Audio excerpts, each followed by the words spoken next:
Bonjour à tous, bienvenue à la partie 2 de cette formation.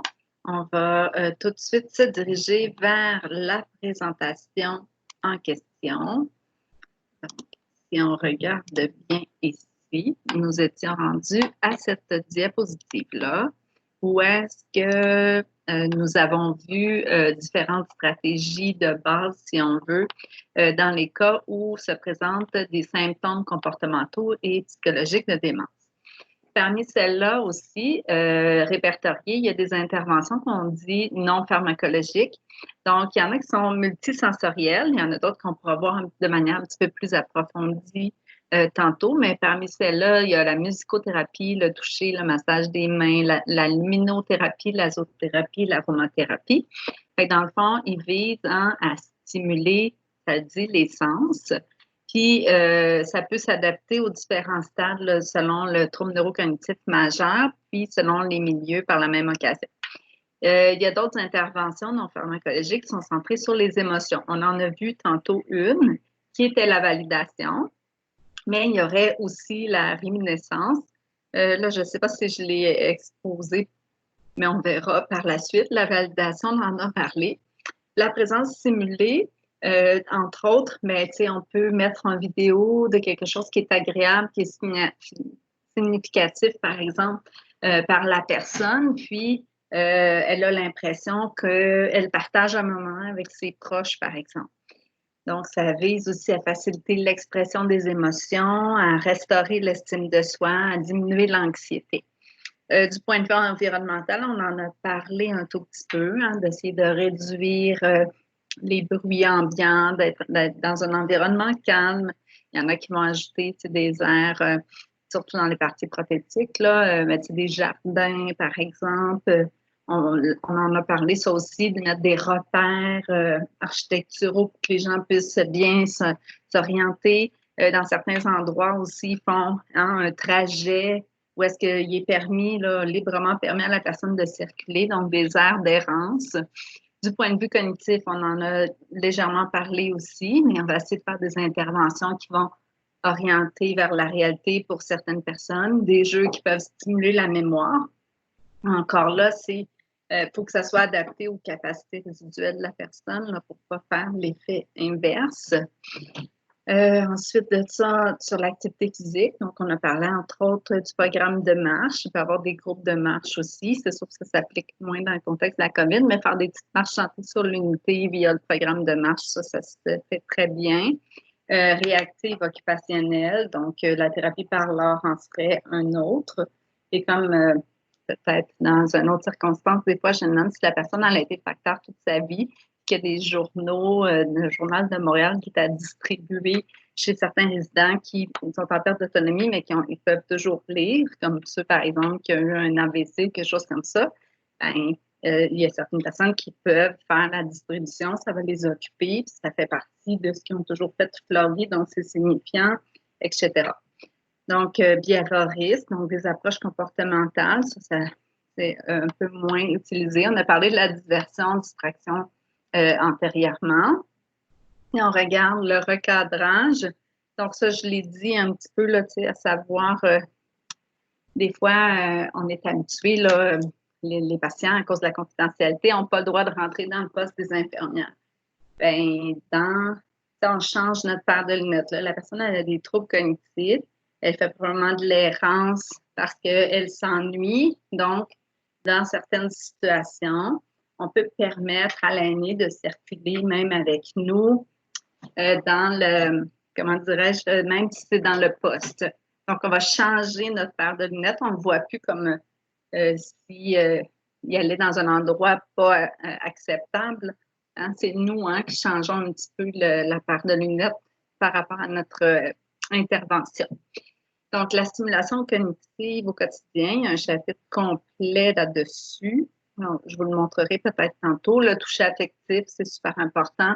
Validation, diversion, je vous en ai parlé tantôt. Là, il y a des exemples plus précis, mais je ne vais pas nécessairement les lire avec vous présentement.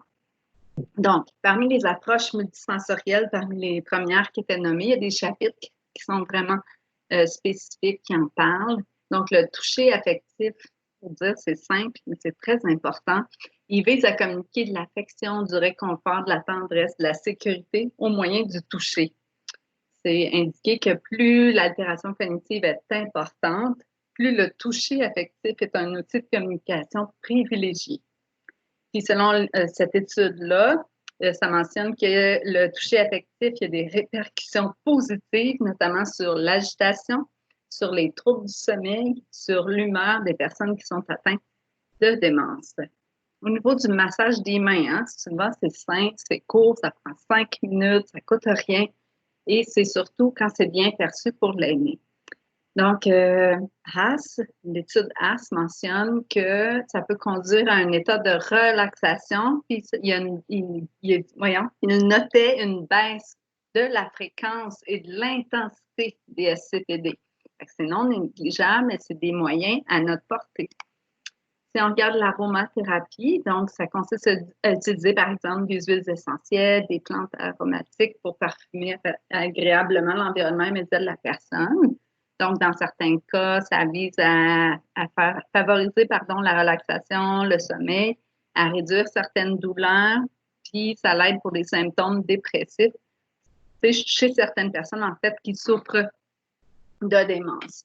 Donc, ça peut être bien, mais on ne fera pas ça nécessairement dans un air commun. Hein. Il faut que ça soit circonscrit. Il y en a qui peuvent avoir... ça va peut-être être agressant pour d'autres personnes, s'il y en a qui ont des allergies et tout ça. Donc, à prendre en considération.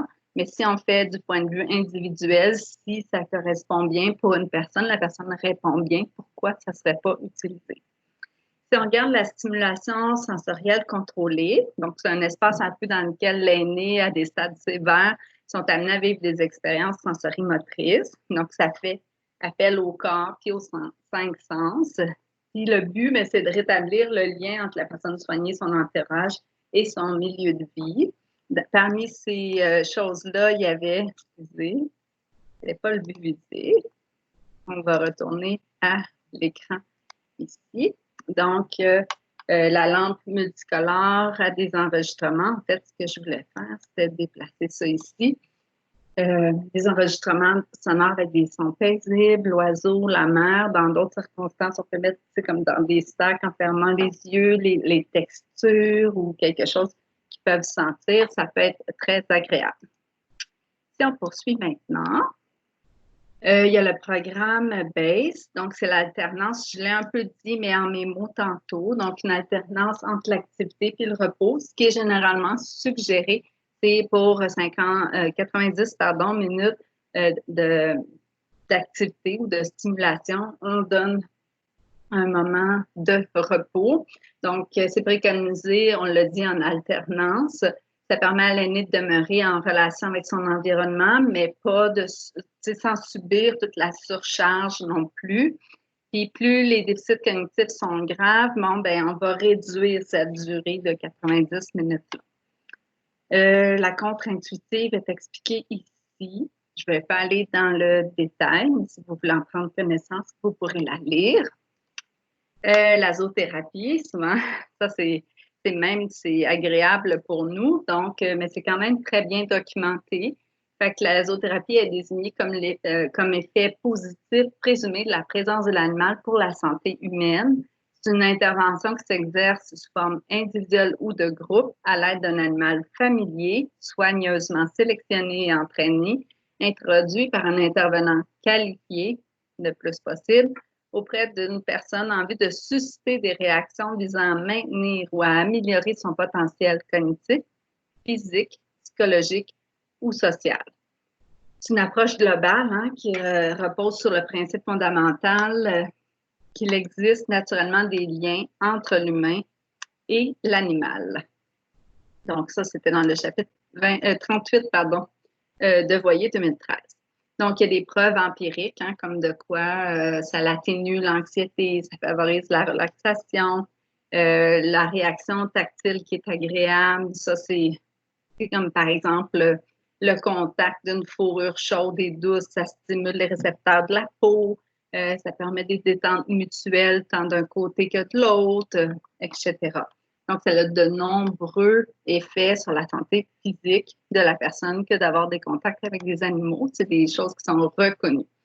On dit aussi que ça contribue à réduire la détresse émotionnelle, que ça améliore les sentiments dépressifs, que ça donne un sentiment d'assurance chez certaines personnes. Ça peut faciliter la naissance, surtout si des personnes ont déjà eu un chien, par exemple, qui leur était très attaché. Ça peut servir de diversion, ça peut diminuer l'agitation, faciliter la collaboration, etc. Donc, ça a beaucoup d'effets bénéfiques. Donc, ça se peut que vous en croisiez dans les milieux que vous allez côtoyer en CHSLD. Ce qui est important, c'est que qui veut bien ne peut pas amener un animal comme ça. Hein? Il faut qu'il soit soigneusement sélectionné, c'est dit. Il faut qu'il démontre certaines caractéristiques, il faut qu'il ait reçu des vaccinations, etc. Donc, c'est très important à noter quand même. Donc, ça doit être contrôlé un peu si on veut ça. Là, il y a des activités qui sont faites avec l'animal, avec des buts thérapeutiques. Fait que ça vous donne un petit exemple. Je ne lirai pas dans l'ensemble, mais ça peut être quand même assez intéressant en fonction des buts visés selon les capacités cognitives des patients. Donc, la musicothérapie, hein, c'est l'utilisation judicieuse de la musique comme outil thérapeutique pour maintenir, établir, améliorer la santé mentale et physique d'une personne âgée. Donc, ça dit aussi que ça a des bons effets bénéfiques. La musique douce stimulerait l'appétit, par exemple. Ça diminuerait donc, par conséquent, la malnutrition ou la dénutrition. Ça peut faire un effet de diversion, de distraction, donc diminuer aussi la perception de la douleur. Puis, ça peut aider à faciliter le sommeil ou à améliorer le sommeil. Donc, vous voyez que même sur le plan psychologique aussi, ça diminue les symptômes d'anxiété, de dépression. Ça peut être utilisé pour diminuer aussi les SCPD. Donc, c'est très, très bien sur plusieurs niveaux. Si on regarde ici, mais encore une fois, il y a les activités qui peuvent être proposées. Encore là, souvent, c'est des personnes qui ont évalué quels sont les besoins en fonction des différentes capacités. Avec des critères particuliers d'évaluation. Parce que ce qu'on dit, c'est qu'on veut bien les stimuler, pas les surstimuler, parce que sinon, ça va détériorer de façon précipitée les capacités cognitives, ce qu'on veut surtout pas. Donc, ici, il y a quelques exemples en lien avec les SCPD d'interventions alternatives qu'on pourrait faire. Fait que là, c'est présenté pour les différents exemples un peu de la même façon. Là, ici, c'est l'agitation verbale. Hein. La personne, elle émet des cris, puis elle fait des demandes qui sont répétées. Bien, du point de vue, les causes du point de vue individuel pourraient être parce qu'elle a besoin de communiquer, elle a besoin de parler avec des gens, elle a peut-être un malaise physique, elle s'ennuie, elle a peut-être envie de manger, elle a peut-être soif, elle a de l'anxiété, il y a des choses qu'elle ne se souvient plus. Des fois, elle dit « j'ai faim », ben, vous venez de manger.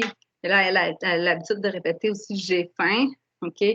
Donc, des fois, avec un problème de mémoire à court terme, ça peut créer ce genre de demande-là. Du point de vue environnemental, ben, c'est ça. Ça peut être soit que la stimulation est insuffisante, il n'y a pas de repères temporels ou spatiaux, elle est contentionnée.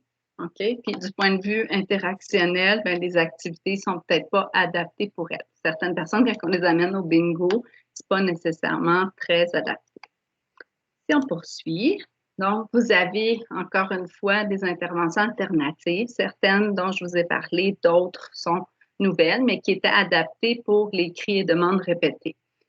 Fait que en premier lieu, vous avez l'approche confort, stimulation, interaction qui est précisée. Tantôt, je vous parlais de la présence simulée, donc regarder des vidéos avec des enregistrements audio réalisés par des proches qui sont sur des thèmes significatifs de la vie familiale, ça peut être apaisant. On a dit, tantôt j'ai fait allusion à la thérapie contre-intuitive, donc vous avez la définition ici. Ça peut être très efficace, semble-t-il, pour les demandes répétées. L'utilisation de l'écrit, la musicothérapie, dans les cas de cris et demandes répétées, ça peut être très utile.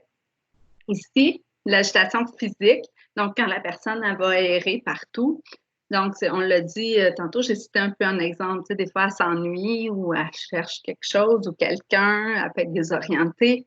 Au niveau environnemental, bien, encore une fois, ça revient. Hein, stimulation insuffisante, il n'y a pas de repères spatiaux, où la personne était contentionnée, il y avait un environnement trop bruyant, etc. Donc, rapidement, pour l'errance, des exemples d'interventions alternatives qu'on peut faire, c'est de faire de l'exercice. Hein, si la personne a besoin de bouger, on peut la faire bouger. Si c'est du point de vue environnemental, ben, si c'est trop stimulé, ben, on va faire les ajustements nécessaires, on va diminuer la stimulation et vice-versa, si c'est l'inverse. Par rapport aux repères spatiaux, mais là, dans les milieux, ils font quand même beaucoup, mais souvent, il y a des grands calendriers. Il y a le mois, le jour, l'année. Des fois, il y en a qui vont ajouter la température et tout ça. Ça l'aide pour bien s'orienter au niveau des 3 sphères, notamment. Bon. Ensuite de ça, il y en a d'autres, là, mais par rapport on tombe dans les symptômes psychologiques, donc ceux qui auraient des illusions, comme je parlais tantôt du plancher qui était ciré, il y en a qui peuvent voir comme étant des flaques. Donc, quand on arrive à identifier l'agent qui crée ça, bien, on va éviter de le faire. Comme c'est pour ça que je dis souvent, ils vont éviter de tirer les planchers pour qu'il y ait éviter les risques de chute parce qu'ils essaient de contourner ou de surélever pour ne pas piler dans la flaque. Donc, au niveau des illusions, ben, des causes, ben, des fois, c'est l'anxiété, des fois, ça peut être la déshydratation, des déficits visuels, etc. Dans l'environnemental, peut s'ajouter à ça un mauvais éclairage, trop de stimulation ou un manque de stimulation. Et la thérapie de la validation est souvent bonne pour ces personnes-là, surtout si, par exemple, elle vit de l'anxiété, ben, elle va émettre ça va pas émettre, mais elle va avoir des comportements qui vont vous faire penser qu'elle vit peut-être de l'anxiété ou de la peur. Donc, c'est de reconnaître l'émotion, puis de la faire ventiler ou de l'accompagner là-dedans. Si c'est l'éclairage qui était le problème, bien là, à ce moment-là, on va régler le problème de l'éclairage, puis on va s'assurer que s'il y a des déficits sensoriels, visuels ou auditifs, mais ça soit adapté pour éviter les illusions. Les idées délirantes, maintenant, des fois, sont générées par de l'anxiété, de l'ennui, des besoins non compromis, etc. Ça se ressemble pas mal d'une diapo à l'autre. Maintenant, dans les interventions précises alternatives, il y a la thérapie de validation quand la personne a de fortes émotions. La diversion dont on a parlé souvent aussi antérieurement, c'est très bon. Si la personne a besoin, ça dépend de ce qu'on identifie, mais on pourrait l'occuper peut aider aussi comme une forme de diversion. Et vous avez la thérapie comportementale et la réminiscence. Je n'irai pas dans les détails ici, mais vous pourriez le lire. Il y a de nombreuses situations à risque quand on est en milieu de vie ou en CHSLD. Donc, compte tenu du nombre de médicaments qu'ils prennent, de leurs problèmes de santé, des risques de dénutrition, de déshydratation et tout ça qui entraîne des fois l'hypotension orthostatique et tout. Bon, la force des membres parce qu'ils bougent moins, etc. Il n'y a pas assez de personnel pour les faire bouger, faire leur programme de marche et rester plus longtemps, soit au lit ou soit à leur fauteuil. On le sait, ils sont en perte d'autonomie, beaucoup sont levés au levier, tout ça, mais pour ceux qui marchent un peu, ils marchent moins. Bref, s'ils n'ont pas des chaussures adaptées, s'il y a beaucoup de monde, c'est encombré, etc. Donc, il y a un très haut risque de chute. Donc, ça, c'est à porter attention. On y reviendra.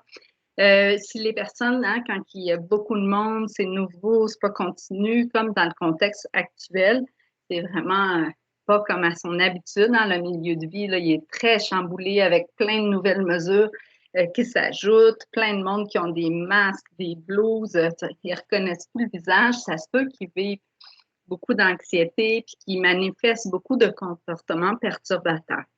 Ce qu'il faut surtout faire, c'est éviter de les contentionner inutilement. Au niveau des contentions, mais ça comprend les fameuses ridelles de lit. Hein? On ne doit pas tout lever les ridelles pour laisser dans le lit. Non, il est prouvé scientifiquement que s'ils sautent par-dessus la ridelle, ils se font des blessures beaucoup plus graves. Donc, ce n'est pas à faire.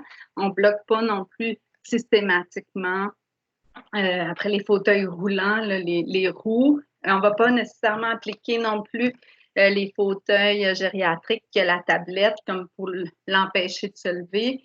Il y a souvent des détecteurs de mobilité, il y a des matelas sonores. Ça, c'est des mesures de remplacement pour remplacer la contention. Puis, ce n'est pas tout le monde qui peut mettre une contention. Puis, il y a beaucoup de soins et surveillance reliés à ça. Donc, pour vous, là, c'est vraiment plus de les accompagner, d'être présent, d'être sécuritaire et tout ça. Sinon, ben, vous le voyez nous-mêmes, c'est difficile d'être confiné, de se faire bousculer comme ça. Il y a plein d'essais. Ça fait des changements émotionnels importants, tant pour le personnel que, mais encore plus peut-être pour les résidents. Donc, des risques de dépression, des risques de maltraitance aussi ou de négligence, que ce soit organisationnel, parce que justement, il manque de personnel, il manque d'équipement et tout ça, d'être à l'affût et d'user beaucoup de compassion, de patience, de créativité, de bienveillance les uns vis-à-vis les autres. On est tous là pour s'entraider et s'aider. Bon, des exemples de situations urgentes. Donc, si, mettons, la personne a une obstruction des voies respiratoires, à ce moment-là, on s'assure, hein, le L apostrophe, hein, on demande immédiatement de l'aide, mais on s'assure de rester près de la personne. S'il y a une chute, comme je parlais tantôt, bien là aussi, on demande absolument de l'aide. On reste proche de la personne, mais on ne la mobilise pas. C'est important, souvent, c'est l'infirmière qui va s'assurer de faire une évaluation tête-pied, s'assurer qu'il n'y a pas eu de traumatisme crânien, quelles mesures doivent être prises, comment la personne doit être relevée. Donc, on patiente un petit peu par rapport à ça. Ça ressemble pas mal à ça pour cette partie-là. Si on poursuit, ben, dans le cas, mettons, là, je me suis dit, ben, peut-être que vous allez vous poser des questions. Donc, il y a de nombreuses causes qui peuvent créer une obstruction respiratoire.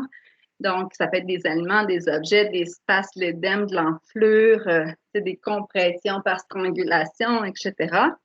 Fait que c'est important, la langue, les sécrétions, un vomissement qui serait resté là. Donc, c'est super important de ne pas faire ingérer rien de solide ou de liquide à une personne qui serait inconsciente. Le risque d'aspiration de ces corps étrangers-là dans les poumons sont grands, ça va faire des complications. Donc, si on regarde un petit peu, ça se peut dans les manifestations là, que la respiration à soi, audible, difficilement, qu'il y ait des toux ou des sifflements, la personne a de la misère à parler ou émettre des sons. Dans d'autres cas, là, dépendamment des types de respiration et d'obstruction, ça peut changer. Mais là, si la personne a bien le visage rouge foncé ou encore elle en vient jusque les lèvres cyanosées, toutes bleutées, ça peut être quand même certains indicateurs. Je voulais quand même les aborder brièvement.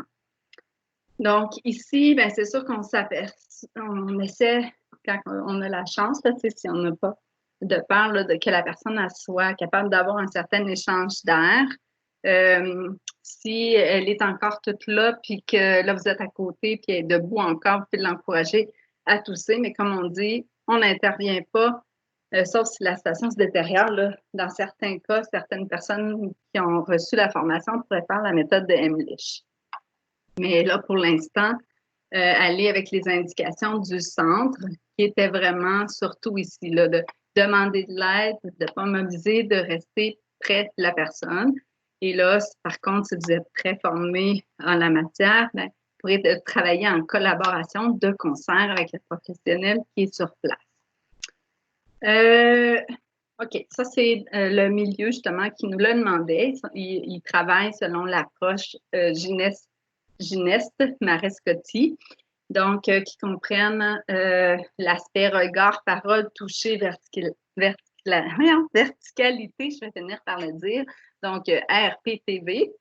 Donc, souvent, on en a parlé dans l'approche de base, on va se placer à peu près au même niveau que la personne, on va essayer d'avoir une distance personnelle, mais pas trop dans sa bulle non plus, mais qui quand même permet un bel échange, de regarder l'usager, s'assurer d'avoir son attention avec les yeux, le regard, le toucher, Donc, on peut le faire de façon soutenue. On va essayer de s'assurer qu'il y a les prothèses auditives s'il y a besoin, de nous utiliser un ton audible, d'utiliser des mots qui sont positifs, de l'informer au fur et à mesure des choses qu'on va faire. Puis on l'a dit, hein, une consigne à la fois, répéter au besoin, la mémoire à court terme est là, valider les propos puis les signes non verbaux, toucher, mais pas rapidement, on l'a dit, progressivement, en douceur, et s'assurer d'une certaine, plus on peut, ceux qui peuvent marcher, les faire participer au programme de marche et tout ça, donc qui favorise la verticalité. Donc, cette partie-ci va comprendre des aspects sur la nutrition, l'hydratation et la dysphagie. Donc, je vous avais, je ne sais pas si on va bien l'entendre, mais ici, vous avez un peu les effets du vieillissement sur la nutrition. Je vais vous laisser écouter quelque peu.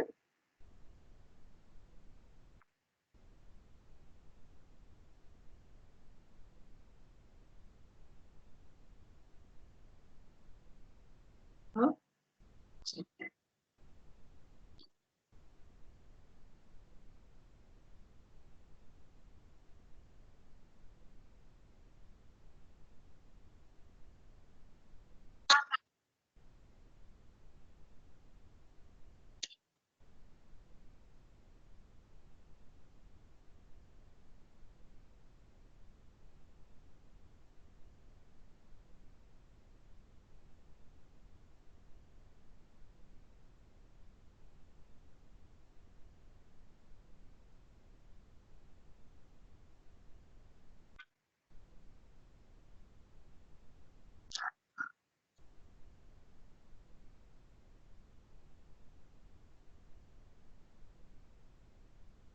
Donc, on va poursuivre avec la diapo suivante. Donc, ce qui va être important, c'est que l'infirmière avec la nutritionniste ou des fois, ça dépend de qui évalue la capacité d'ingestion puis la dysphagie.